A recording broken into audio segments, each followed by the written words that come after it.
Welcome to the AEW Dynamite Go Home Show before All in Dallas, Texas, where Bald Bro will be there. It's your boy ABE from DET. I am that Bald Bro for the NYC.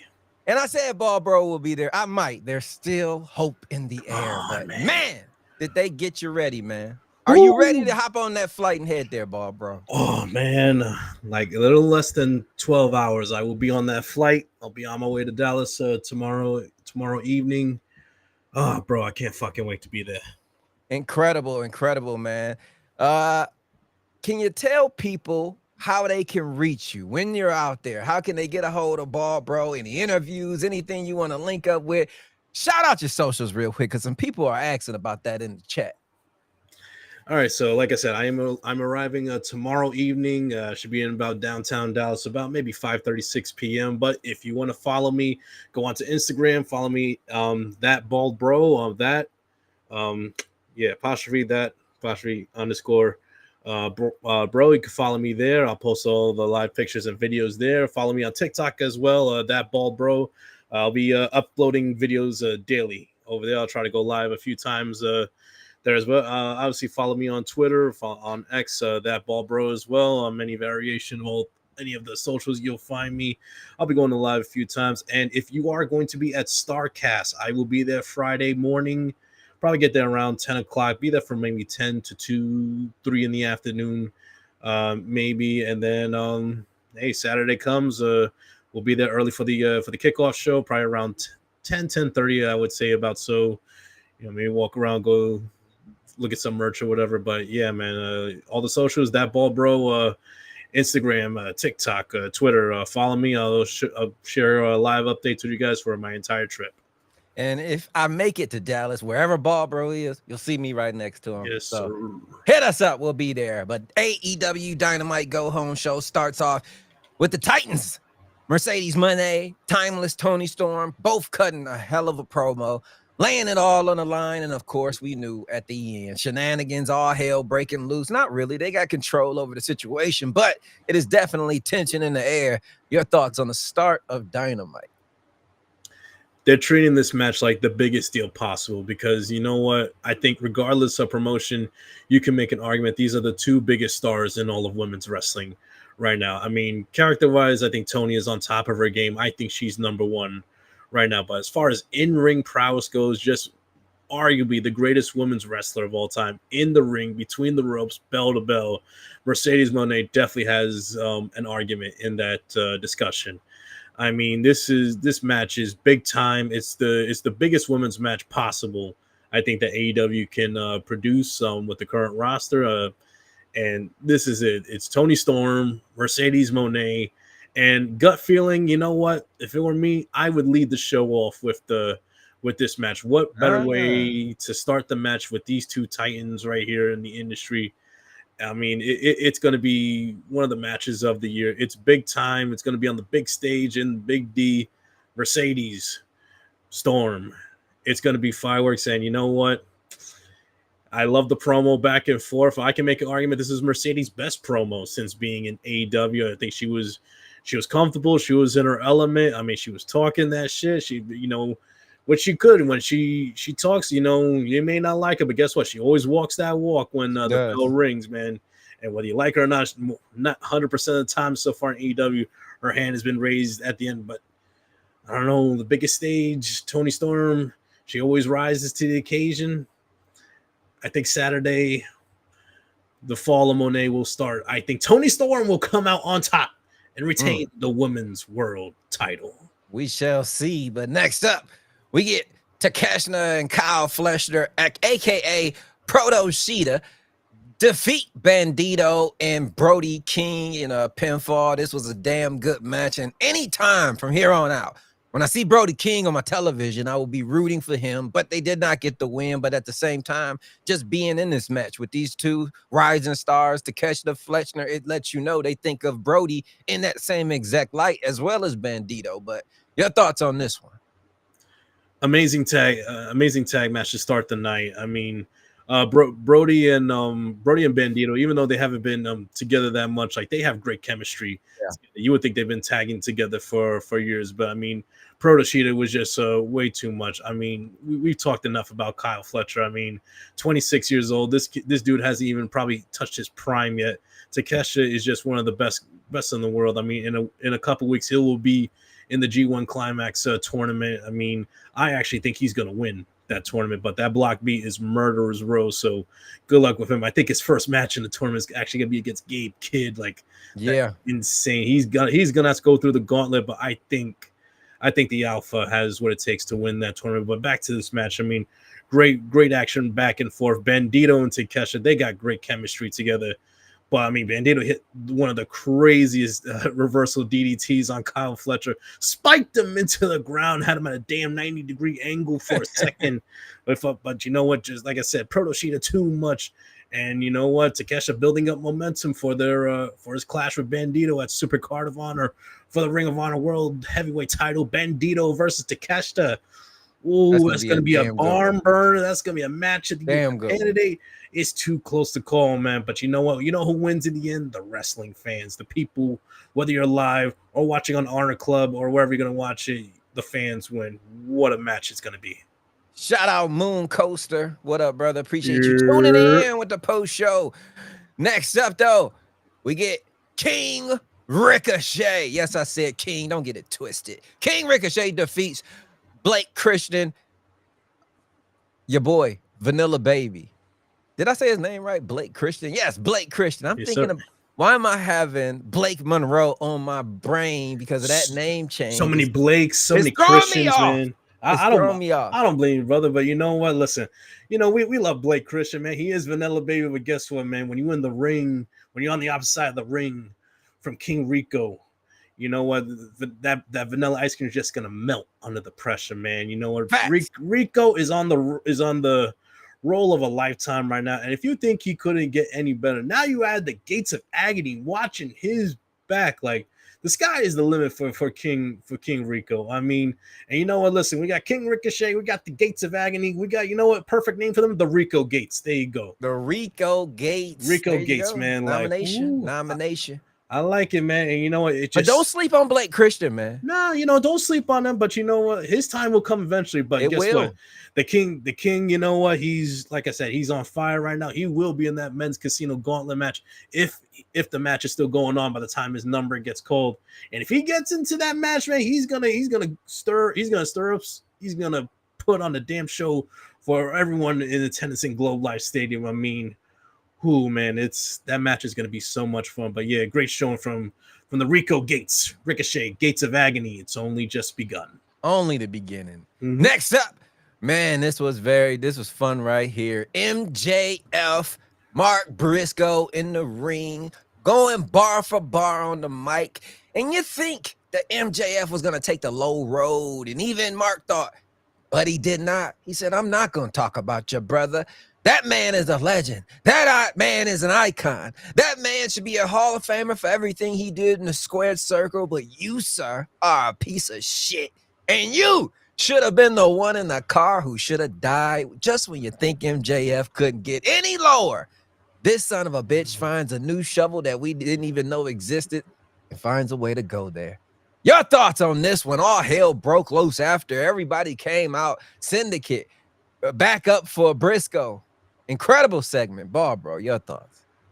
This segment, the Talkie Talk segment, it lived up to the expectations. Man. No, it didn't live up. It exceeded the expectations. I mean, Mark Briscoe might be my favorite talker in all of wrestling because, you know, he is just, I just feel like he's a comfort wrestler. Like, I don't know who can watch Mark Briscoe, whether he's on the mic or in the ring, and not be a fan of this guy. Like, he just seems like the most relatable guy that when you listen to him talk, like you feel his message. It's so relatable and down to earth. But like you said, just when you think that there is no bar low enough for MJF to go under, that shit is like just a centimeter off the goddamn ground. But MJF found a way to go underneath it. Like you said, he said he wasn't going to talk shit about Jay Briscoe. Like, he gave him his props. Like, great wrestler, should be in the Hall of Fame one day.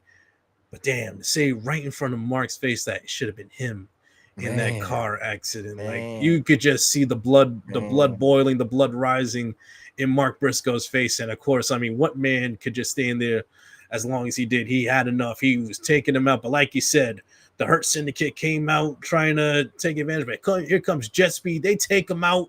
They take out the Syndicate. They stole their belts earlier in the night. They wipe them out. But who else came out? Ooh, Patriarchy coming out. Christian Cage and Nick Wayne also taking out Big Bob, man, with the concerto to the knee, not once, not twice, but 3 times. So that's going to be a major factor into another plot twist. And even before that, they were talking in the back with FTR, Christian Cage saying, hey, you guys scratch our back. If we win these titles, we'll scratch yours. And it's another plot twist, just another angle to be on the lookout and all in. But amazing segment, though, from start to finish. Definitely. And the women, they grabbed the baton and they kept it going. Fatal 4-way for the number 2 spot in the women's gauntlet match. And it was TJ, Queen Aminata, Takeshita, Tekla. Oh, I said Takeshita. Tekla. But the ladies, but it doesn't matter who all was in it. Megan Payne, the Megasis, gets the win. She's going on versus Chris Statlander, 1 and 2. This may be over before 3 even makes it to the ring with these 2 Titans. Your thoughts now that Megan Payne is number 2 in the Casino Gauntlet? Woo, man, this is the definition of Clash of the Titans, essentially. For 5 minutes, at least the bare minimum, we're going to get Megan Payne and Chris Statlander going at it once again. I mean, listen, on this roster, there are very few who could go toe to toe with Megan Payne. Chris Statlander is one of those ladies. But what an amazing 4-way between all parties involved. From Tekla to Tay to Queen Aminata to the Megasis. I mean, and once again, Queen Aminata with a great showing. I mean, listen, she is one of the hardest hitters, not just in the women's division, but of all the wrestling. Like I said, when she hits you, she is coming at you with the attitude, off with your head, especially with that running knee to the low rope. And I swear, listen, her and Tekla, they are blurring the lines between like we are just like laying our shit in, or it's like we really don't like each other. You have no idea, but that's the beauty of professional wrestling right there. Because we saw afterwards, friggin' Renee is trying to get words with Tekla. I'm not winning the number 2. And who came out of nowhere? Aminata. It's like, ooh, you know what? They're giving me that vibe of like wrestling soulmates. Like whenever they get in that ring, it is go time. Whenever they see each other, it is on sight. No words, no nothing. It's just straight fist, straight kicks, straight knees. Oh man, the Toxic Spider and the Queen. You know what? It's beautiful violence. I'll throw this out there. Give me a best of 7 series between those two, just for a few weeks, just trying to take each other's heads off, just laying it on the line. And you know what? I mean, it would be such great television. I mean, the future of the women's division is very bright in AEW. Facts. You don't lie, man. Not at all. You didn't dare. But next up, Samoa Joe defeats Wheeler Yuta by submission, but afterwards it was too much tension in the air for some shenanigans not to go down. And Gabe Kidd shows up. I love Gabe Kidd. I think he is just perfect fit in the Death Riders, but all hell breaks loose. Joe gets the win, though. Your thoughts on this match? It went about as I expected. I mean, listen, Yuta was going to put on a nice performance, but come on, man. This is Samoa Joe. Come on. Right here. This is Sweet Tooth right here, man. Twisted for all the Twisted Metal fans out there. He was going to lose to the shaggy puppy who needs a damn haircut. Whenever All In is over, man, listen, I don't care if it's Claudio, Mox, Marina Shafir. Someone take it to the goddamn barbershop and get him a goddamn haircut. That's why he's losing these damn matches. He can't see what the hell he's doing out there. And you're going up against the damn submission specialist like Samoa Joe. Your peripherals are all fucked up, man. You bound to get tapped out, and that's what happened. You got tapped out. You got choked out in a minute. The ref, I think, was a little too quick, too gracious for him. But you know what? Like you said, chaos ensues. Here comes Gabe Kidd and Claudio to get Joe out of there. But, of course, here come the rest of the ops. I mean, and like you said, it just was a perfect segue to the main event, the 4v4 tag match. And, how fun was this? Incredible. Yeah, like you say, main event time. Moxley, Castagnoli, the Young Bucks defeat Shibata, Hobbs, Ospreay, and Hangman in a great 4-on-4 main event. But it was afterwards, as they put to the camera in the back, they see Swerve with a goddamn, what is that? One of them bulldozer construction, something he did not have his license for, I'll tell you that. And out there was the EVP's custom limousine, and Swerve absolutely destroyed it, causing all type of mayhem, setting up what is gonna be an incredible tag team match between Ospreay, Swerve, and the Young Bucks for EVP. 1 year not fighting for the title, a lot at stake here at All In, and Swerve just pissed off a lot of people. Your thoughts on the main event go home show, Bald Bro? This is how the main event of a go home show for a pay-per-view should go. It was chaos from start to finish. The tension was high in the arena, but my favorite part of the match was little to no contact between Mox and Hangman. They knew what they were doing when they set this match up. They're building up that tension, they're teasing you, but you're going to save it for the main event at All in Texas. But everyone looked great. I mean, Ospreay, Hobbs, and and Shibata, they were on point. I mean, Hobbs is just one of the breakout stars of this year. I mean, he's been fighting the Death Riders for the majority of this year. So he's been in the shit since day one, essentially. Like, he's been in the forefront. And that should have been Hook's spot if you really think about it. Yeah. So he kind of lucked up into this position that he in. I don't know what's going on with Hook. Any news with that yet? Still? I think he was doing some filming. I think he was doing some film. Okay, all right. Yeah, some film, but he got like maybe kayfabe injured. But I think he was doing some film recently, so that's why he was there. Yeah. I don't think it's anything too serious, but I mean, listen, you know what? Right place, right time for Hobbs, because I mean, he fits in perfectly with Joe and Shibata. He's that young guy. I mean, I hope he's a sponge when he's around Samoa Joe, just picking up whatever knowledge and just from almost a 30-year veteran that Joe is, and Shibata as well. But I mean, like I said, great match all around. The Bucks just showed you again why they arguably one of the greatest tag teams of all time. But just chaos towards the end. You got Mox and Claudio throwing Hobbs through a table. The Bucks kicking Ospreay's head off his damn shoulders, essentially. Like it was insane. But Mox gets the submission bulldog choke on Shibata. Chaos towards the end. Looked like they pulled out the plastic bags at the end, but you know what? They got distracted by Swerve in the background with the bulldozer. So they, Hangman lives today. But like I said, I just love the fact that they didn't get aggressive. They didn't get hands on. They just set the mood, and all the chips are in the middle now for All In. And we've talked about this before when it comes to the outcome of this main event. This is a proverbial chance for kind of turning the page in the history of AEW right now. I mean, they've been on such a roll in TV and pay-per-views for the past 5-6 months. I mean, for 2025 in general. Now's the time, I think, for the Cowboy to complete his redemption arc. Now is the time, I think, to turn the page, start anew in AEW. And how you do that, Hangman has to come through for the main event. Hangman has to beat Moxley. He has to set that world title free from that briefcase.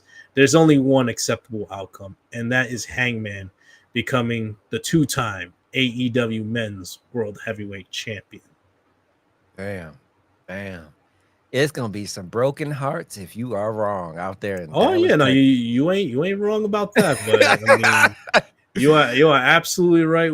If you thought Cody was losing that first Mania was heartbreaking, you just wait to the Hangman. If he loses this weekend, how that shit's gonna feel. Yeah, it's gonna hit the fan for real. But we'll see, man. But I am just so excited for this card. This is insane. Like you take a step back and look, and we didn't even talk about the video package that they did for Omega and Okada. Like, just rehashing the history, the rivalry between these two titans of professional wrestling. I mean, arguably one of the greatest rivalries in professional wrestling history. I think the best rivalry in modern day wrestling history. I mean, what these guys have done in the ring for previous matches, like no one else has come even close to match this or top this. And I understand, it was 7 years ago their last one-on-one match. Yeah, they're a little bit older now, a little more tread on the tires, a little bit more mileage, but I have a feeling once that bell rings, they will rekindle that fire. They will find that magic that they have experienced in the Tokyo Dome, for their previous matches, and it's going to be an instant classic. Like I said, first time on American soil, Kenny Omega, Kazuchika Okada, all the chips, unified championship. Cannot wait. Tonight, Dynamite, scale of 1 to 10, go home show. What you giving it? I think they accomplished everything they did from Mercedes and Tony. They're a little back and forth, just setting that big time mood. Like I said, it's the biggest possible match that they could set up, I think, in the company right now. I think they're going to knock it out of the park, and all the way to the end, just that tension between Mox and Hangman. It literally feels like they are fighting for the future of AEW. It could be doom and gloom, or it could be sunshines and rainbows afterwards. I mean, it could go either way, but if you aren't sold already, you should be after this show. I'm giving it a 9.4 out of 10. 9.4. I'm up there with you, man. 9.6. This was flawless. Everything was executed perfectly. And we got Collision tomorrow. Are you making that post show, or will you be on a flight already? How's your schedule? I mean, like I said, I land at 4:30 tomorrow. So okay. Yeah, I should be back in my place by then to watch it. But I'll hit you up tomorrow. I'll keep you posted. And we'll let you guys know soon as we know. But regardless, what a weekend we're about to have for the world of professional wrestling. I don't care what type of side you're on. Sit back, get a cold one, get some friends together, and enjoy being a fan of pro wrestling this weekend, man. It's going to be a good one. Till next time, though, it's your boy ABE from DET. I'm that Bald Bro for the NYC. You guys been tuning in to the AEW Dynamite Go Home post show before All In. What a time to be alive. Woo!